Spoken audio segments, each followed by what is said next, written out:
Selamat datang di Skin View. Episode kali ini aku akan nge-review toner terbarunya Hada Labo. Ya sebenarnya udah 2 bulan yang lebih sih. Yang Shirojun Premium. Ini aku pakai udah sampai habis. Terus kalian aku bandingin sama Shirojun reguler yang lama. Kalau dari segi packaging sih sama aja ya kayak toner Hada Labo yang lain. Cuman dia itu nggak ada sample size-nya. Terus dia itu warnanya birunya lebih deep dari Shirojun yang reguler. Terus buat yang bertanya-tanya apakah Hada Labo itu halal, kalau dulu kan emang belum, tapi sekarang itu alhamdulillah udah ada sertifikat halal dari MUI, jadi dia udah halal, udah BPOM juga. Untuk teksturnya dia itu punya warna yang agak sedikit keruhnya tuh dikit banget ya, jadi lebih dominan ke beningnya. Terus aromanya itu samar karena emang tadi nggak ada fragrance kan, dan teksturnya itu watery banget, dia gampang ngalir banget, makanya pas dibaurin juga dia gampang menyebar, terus nyerapnya juga cepet. Dan kalau misalnya dibandingin sama Shirojun yang reguler, ini tuh mirip banget ya. Kalau misalkan kita misalnya merem gitu yang aplikasinya itu kayaknya nggak bakal notice kalau ini tuh yang Shirojun biasa atau yang premium. Karena dari finishnya pun juga mirip banget, dua-duanya itu bikin kelihatan lebih cerah seketika. Cerahnya karena glowing gitu kan, dia itu melembabkan, menghidrasi, jadinya kulit lebih sehat, kelihatannya lebih seger, lebih hidup gitu. Terus pas awal-awal itu emang agak sedikit lengket, tapi lengketnya tuh dikit banget karena dia kan nggak begitu berat ya, teksturnya tetap ringan banget kok. Terus pas udah nyerap nanti dia akan jadi lembab yang matte. Untuk ingredientsnya seperti Hada Labo pada biasanya, dia alcohol free, fragrance dan essential oil free, terus coloran free juga. Nah untuk yang concern sama paraben, untuk yang premium ini dia nggak ada paraben ya, karena untuk pengawet dia pakainya phenoxyethanol. Dan di sini dia cuma pakai phenoxyethanol aja, meskipun dia itu etanol tapi dia aman dan gentle ya. Dan karena dia sendiri jadi konsentrasinya itu 1%. Nah kalau dia itu 1%, berarti yang di bawahnya dia, list setelahnya dia itu kan berarti kurang dari 1% ya. Nah di sini untuk key ingredients yang dia kan ada tranexamic acid, itu dia untuk mencerahkan dan juga untuk soothing, dan di sini di atas phenoxyethanol dia ada di list kelima, jadi dia kemungkinan sih minimal banget 1% ya, dan setauku kalau nggak salah dia emang 1% gitu, jadi ini masih ya persentasenya lumayan lah ya. Sedangkan untuk yang vitamin E atau tocopherol asetat sama vitamin C atau magnesium ascorbic di sini itu di bawah phenoxyethanol, jadi vitamin C sama E nya itu di bawah 1%. Nah setauku untuk tranexamic acid itu emang bagus untuk mencerahkan, cuman kalau dia diolah secara topikal untuk skincare gitu, maksudnya secara kosmetik, itu belum ada bukti penelitian yang cukup gitu loh kalau dia benar-benar bekerja. Kalaupun suatu produk mengandung tranexamic acid dan dia itu bekerja, setauku dia itu karena ada bantuan ingredients yang mencerahkan lainnya, misalnya vitamin C. Sedangkan di toner ini dia vitamin C nya kan udah di bawah 1%, jadi menurutku untuk mencerahkan juga dia nggak yang sepowerful itu ya. Apalagi dia kan ya juga cuma toner, meskipun premium tapi ternyata ya nggak yang sepowerful itu. Terus selain dari ingredients yang mencerahkan, terus vitamin E tadi, dia juga ada beberapa ingredients pelembab.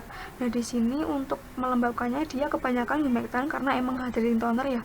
Dia itu kan finishnya hydrating, jadinya ingredients melembabkannya lebih ke humectant. Di sini ada banyak, dia ada butiran glycol, glycerin, bantulan glycol, diglycerin, PEG ada 2, PEG 8 sama PEG 32, hasil glycerin, di potassium glycerizat.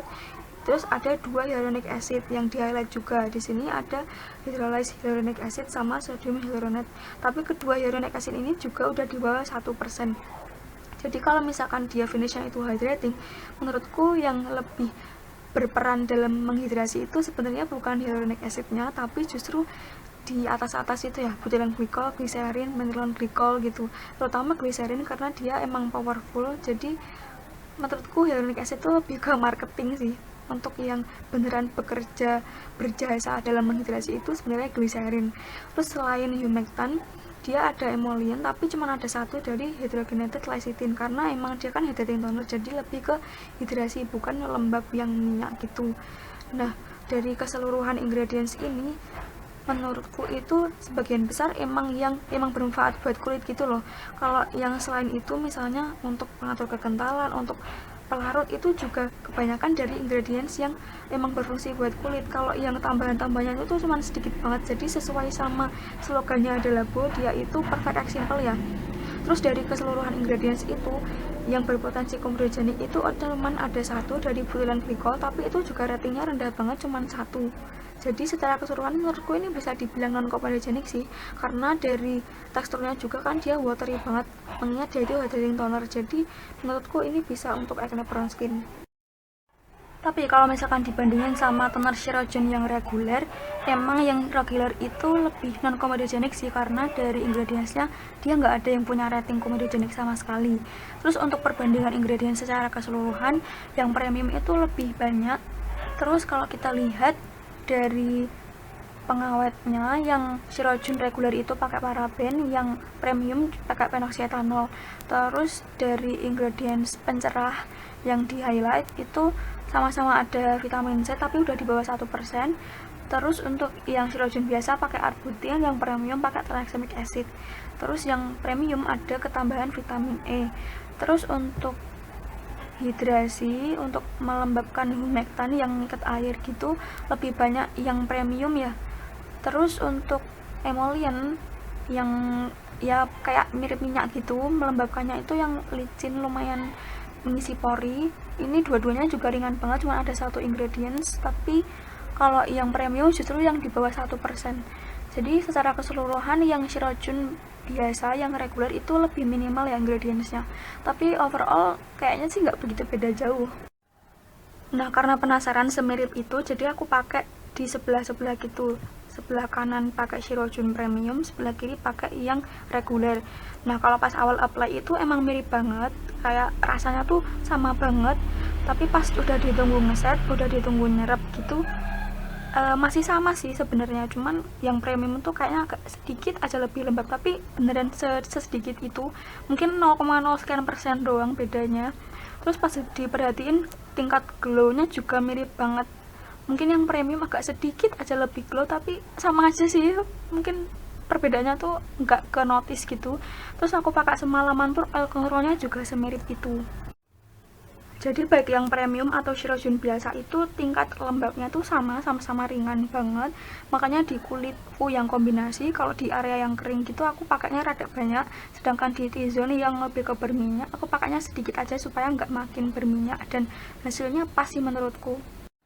Jadi untuk klaim toner Hada Labo Shirogene Premium Ultimate Whitening Lotion ini, yang pertama berfungsi sebagai hydrating dan whitening toner, iya, karena dia emang ada kandungan premium whitening, meskipun ya sebenarnya menurutku biasa aja sih, bukan yang premium banget. Terus ada intense hydration, tapi menurutku hidrasinya juga nggak seintens itu, masih ringan. Untuk kulit lebih cerah bercahaya, iya, karena dia emang ada siluet glossy gitu, jadi kelihatan lebih sehat, lebih bright gitu. Terus lebih lembab, tapi lembabnya ringan, dan karena lembabnya ringan jadi ada glowing yang natural, yang kayak kulit biasa gitu, yang kulit sehat. Terus untuk klaim sesuai dengan pH kulit, iya, aku tes ini pH-nya sekitar 6 ya, masih slightly acidic.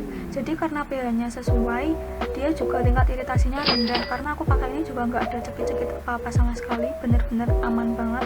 Terus dia juga tidak menggunakan tambahan zat pewangi, pewarna, dan alkohol, iya, karena sesuai dengan ingredientsnya tadi ya, dia termasuk yang clear ingredients.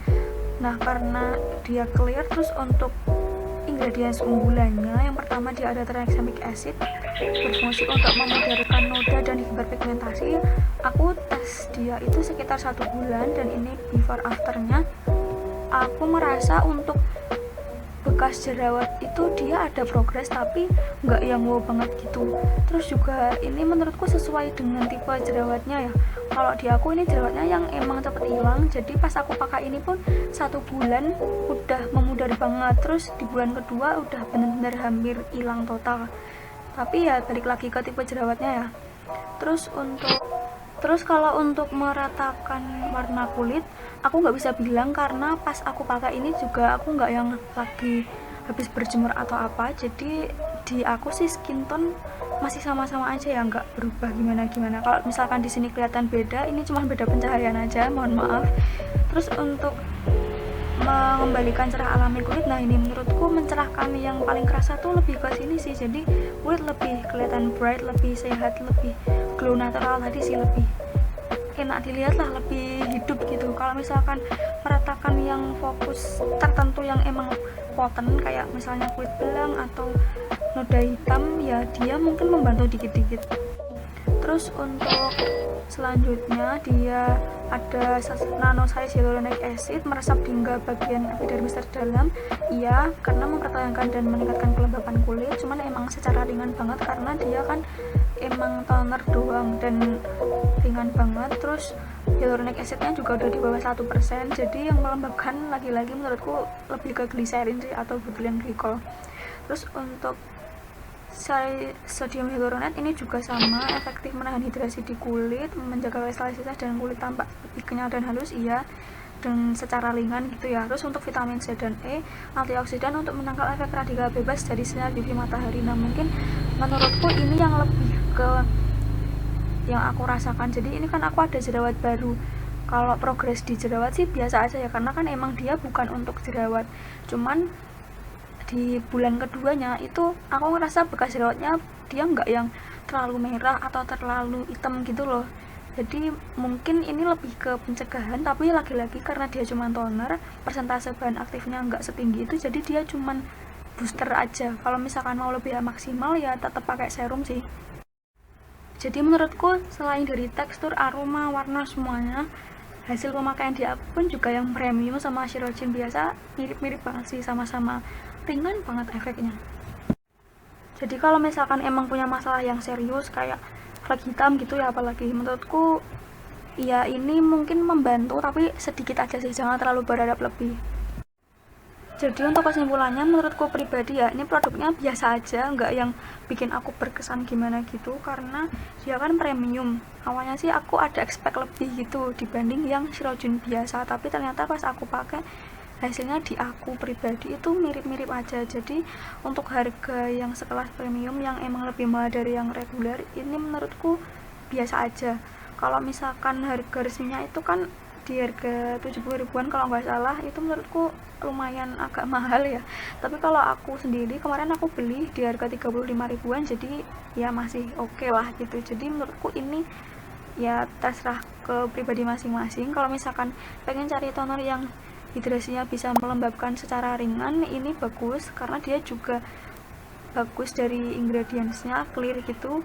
Terus untuk mencerahkannya bisa, tapi ya sebagai booster aja. Kalau misalkan ada concern lebih, jangan jadikan ini sebagai produk utama, ini cuman membantu aja. Tapi sekarang kan banyak juga ya toner-toner yang harganya ringan tapi dia juga efeknya mirip-mirip kayak gini, lembabnya ringan terus bisa mencerahkan. Ya itu balik lagi ke preferensi masing-masing aja.